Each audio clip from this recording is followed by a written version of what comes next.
Bonjour, aujourd'hui je vous présente le jeu Santorini, un jeu de stratégie à partir de 8 ans pour 2 à 4 joueurs pour une partie d'environ 20 minutes.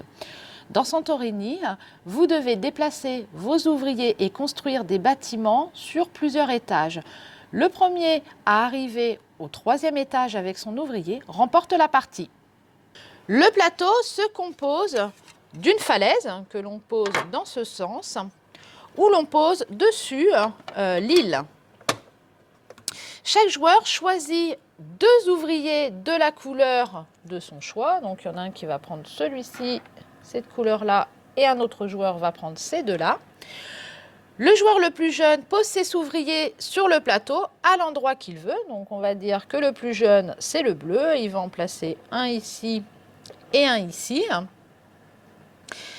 Puis c'est au tour des joueurs suivants, donc là c'est une partie à 2 joueurs.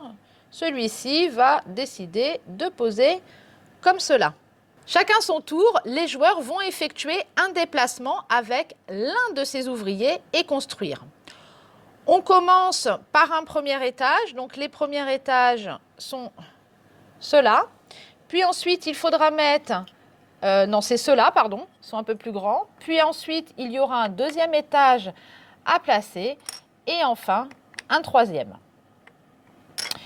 Donc le premier joueur va commencer à jouer, il va se déplacer et donc placer un premier étage.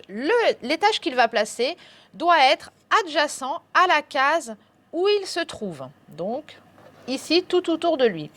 Il décide de poser un premier étage à cet endroit-là. C'est ensuite au joueur suivant d'en faire autant.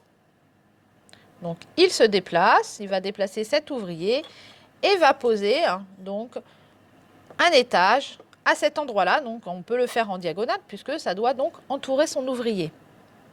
Il est possible de se déplacer sur une case où il y a une construction. Mais nos ouvriers ne peuvent monter qu'un étage à la fois. En revanche, il est possible de descendre de plusieurs étages. Donc là, c'est au joueur bleu de jouer. Il pourrait monter ici d'un étage pour pouvoir construire, hop là, un autre étage d'un bâtiment sur le côté, puis du coup après il pourrait passer de l'un à l'autre. Par contre, s'il y avait eu un 2e étage ici, il n'aurait pas pu monter de 2 étages d'un seul coup. Pour cela, il aurait fallu que celui-ci, par exemple, soit déjà sur un étage, et dans ces cas-là, il peut monter sur un bâtiment à 2 étages. Et il peut descendre d'autant d'étages qu'il le veut, donc après il pourrait très bien se remettre là. Bien sûr, il ne faut pas juste placer des étages, il faut bloquer son adversaire afin qu'il ne monte pas sur les bâtiments à la fin de la construction. Donc là, je vais reprendre un petit peu mon exemple. Donc celui-ci était venu ici, il avait construit là. Celui-là va se déplacer à nouveau ici et va construire un autre étage ici. Celui-là va décider de déplacer celui-là et de placer par contre un 2e étage là. Attention, il va bientôt arriver à son 3e étage. Donc ce joueur-là décide de monter là et de placer un 2e étage sur celui-là.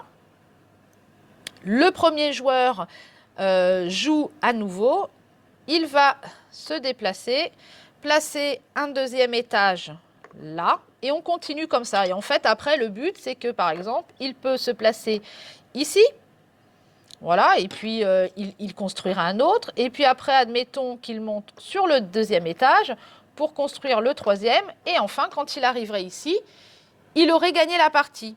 Mais bien sûr, il va falloir le bloquer, et l'autre joueur va faire en sorte qu'il ne puisse pas y arriver, soit en se mettant à côté pour être le premier à monter sur le 3e étage, soit en mettant un dôme. Quand un joueur met un dôme, en fait, il ferme en gros le bâtiment et là, il n'est plus possible d'aller sur le 3e étage. Donc, il va falloir se bloquer comme ça. Le premier joueur qui a réussi donc à monter ces 3 étages et à grimper dessus, gagne. Après avoir pris en main le jeu, vous pouvez utiliser les cartes divinités pour complexifier un peu la partie. Ces cartes donnent des pouvoirs différents à chaque joueur. Par exemple, Apollo permet lors de son déplacement, en fait les pouvoirs sont marqués ici en bas, d'échanger sa place avec un ouvrier adversaire. Artémis, elle permet d'effectuer 2 déplacements au lieu d'1. Athéna empêche vos adversaires de grimper d'un étage si vous-même vous venez de le faire. Il y a encore Atlas qui permet de construire un dôme, quel que soit l'étage et même au sol sur une case vide, etc. Il y a 30 cartes à votre disposition, avec de magnifiques illustrations comme vous pouvez le voir. Ce jeu est plutôt conçu pour 2 joueurs. Si vous jouez à 3 ou 4 joueurs, vous devez inclure tout de suite les cartes divinités. Et pour une partie à 4 joueurs, faites des équipes. Ce sont des parties rapides qui demandent tout de même de l'attention sur la stratégie à adopter. Cette présentation est terminée. Je vous donne rendez-vous très prochainement avec un nouveau jeu. À bientôt!